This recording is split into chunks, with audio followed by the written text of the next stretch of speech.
Hello everybody and welcome to what could be the biggest video of the offseason so far, arguably of the last year or two. The Philadelphia Eagles have concluded their search for a head coach, and the man that the roulette wheel has landed on is none other than Nick Sirianni, the former offensive coordinator for the Indianapolis Colts. Now, only a couple of days ago, I put a video out. I wrote an article dissecting his link to the Eagles and why, in my opinion, he was one of the best remaining candidates after Robert Saleh had obviously taken a post elsewhere. I think the Eagles might have hit a home run for what it is they're looking for, and I'm going to explain why in today's video. Before we get into it though, guys, if you're new around here, make sure you leave a like and pound that subscribe button to show your support for the new head coach. If you want to continue the discussion, I would love to hear your opinions in the comments section, and don't forget that you can join the extended conversation in our exclusive group chat, PSN Eagles Nation, available on the Flick Sports app. There's a link in the description.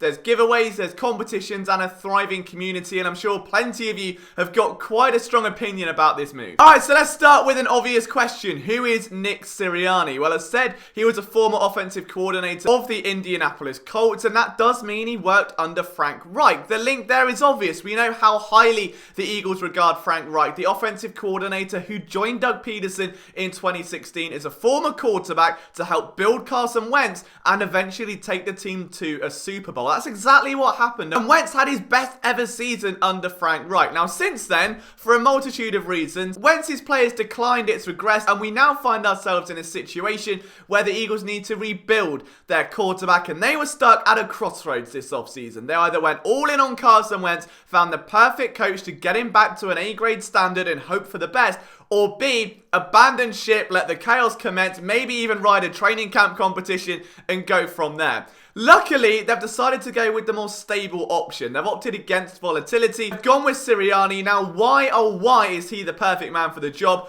Let's dive a bit deeper. Now, it's easy to look at his past 3 years with the Indianapolis Colts and say, hey, his offense is ranked 10th, 9th, and 12th, respectively. 2 of those years, of course, under Frank Reich. But his relationship with Reich runs a lot deeper than the last few years. The two actually worked together for quite some time when the Chargers were still based in San Diego. In 2013, Sirianni joined as a quality control coach and eventually rolled up to a quarterback coach when Frank Reich moved to offensive coordinator. Now, in 2 years under Nick Sirianni, Philip Rivers completed 66% of his passes for 9,078 yards, 60 touchdowns, and 31 picks. 2015 saw his highest amount of both attempts and completions in what was an otherwise fairly disappointing season. But what really stands out here is if you take all of Philip Rivers' body of work, all 16 seasons, and you sort them by completion percentage, 3 of the top 5 years were the years where Sirianni was involved as a quarterback coach or an offensive coordinator with the Colts later on. We're talking 2014, 2015, and 2020. That should tell you something. And if you look at Carson Wentz, where did he struggle in 2020? He was very inaccurate. He had no touch on the deep ball, struggled inside the pocket, couldn't feel pressure, mechanically was an absolute mess, and couldn't even throw screen passes. If you're talking about someone that can get accuracy up, I feel like Sirianni may be among the leading candidates. Now, not only that, but in 2020, Rivers not only reunited with Frank Reich, but also his old quarterback coach in Nick Sirianni. Now, in 2020, Rivers, behind albeit a much better line, completed 68% of his passes for 4,169 yards, 24 touchdowns, and 11 picks. His interceptions were slashed in half, and his fumbles critically dropped from 8 to 2. Now, it's easy to say, hey, well, anyone should behind that offensive line, and you're right. The Eagles didn't have that benefit last year, and I'd like to think that with all of their healthy guys back, like Lane Johnson and Brandon Brooks, the Eagles would have a much better chance of limiting the mistakes of Carson Wentz. Now, why would the Eagles want to fix Carson Wentz? Let's ask ourselves that. For those more cynical among us, it's a simple answer. $127 million. The Eagles invested heavily in Carson Wentz, and if they trade him this offseason, as appealing as it is, it's a $33 million cap hit, which isn't ideal for a team that is already close to $40 million over the new adjusted cap. They needed to make a decision here. Can they ride Carson Wentz for a couple more seasons? The prime trade destination was Indianapolis. So instead of taking Wentz to Indianapolis, you just bring the benefits of that to Carson Wentz, and I think that makes a ton of sense here. We can't obviously just go, well, because Wentz succeeded under Reich, then he will succeed under Sirianni. That's a little bit of a stretch, but we can certainly see the appeal in what Sirianni has done with Philip Rivers and what he could do with Carson Wentz. And it's not only that, it extends way further. The Colts offense has become as well balanced as any other in the NFL, and we know the main criticism the Eagles have faced this past year is that they don't run the ball, and that Miles Sanders, a second round pick, almost a Rookie of the Year in 2019, was essentially sat on the sideline playing Scrabble for most of the year. They have to get him involved. Now, not only did we have a 1,000-yard season from Marlon Mack in 2019 and a 900-yard season from him in 2018, but Jonathan Taylor blew up for an 1,169-yard campaign in 2020. It was an incredible season from Taylor, and it helped take the pressure off of Rivers massively.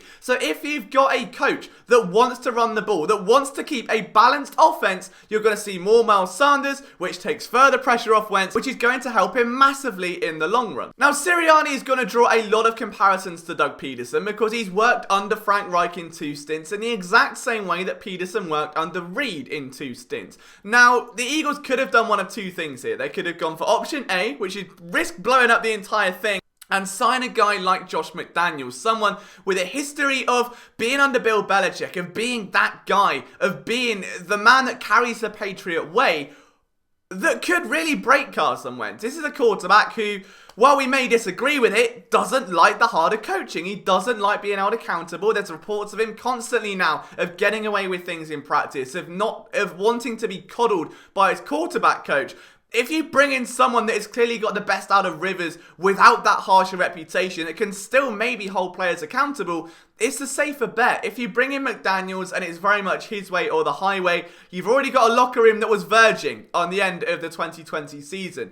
The tank gate happened, players were not happy with the decision whatsoever, and it very, very nearly escalated out of control. Now, the Eagles nipped it in the bud. They parted ways with Peterson, which was annoying. I think, granted, the team or fans would have much rather seen Howie Roseman face an early exit. However, you've got to say that change is change. How much of it was coming? Were they going to hit total reset and do what they did with Chip Kelly, which is a YOLO, go for some new ideas, something so far away from what they've come to know in Philadelphia? Or do they build on that same base, change the guy running it, and hope for the best? They eventually went with that option, and I think that Josh McDaniels, as a result, was not the guy. Nick Sorianni, as someone that has worked with the Chargers, that has worked with the Colts, that has previously had a stint with the Chiefs pre-Andy Reid, I think this is going to be your West Coast guy that's going to get the most out of tight ends. It's going to balance the offense, and more importantly, can be held responsible for helping Carson Wentz get back on the saddle. I'm a big fan of this move. I was all about it the other day. I'm so glad it happened. And even if you hate it,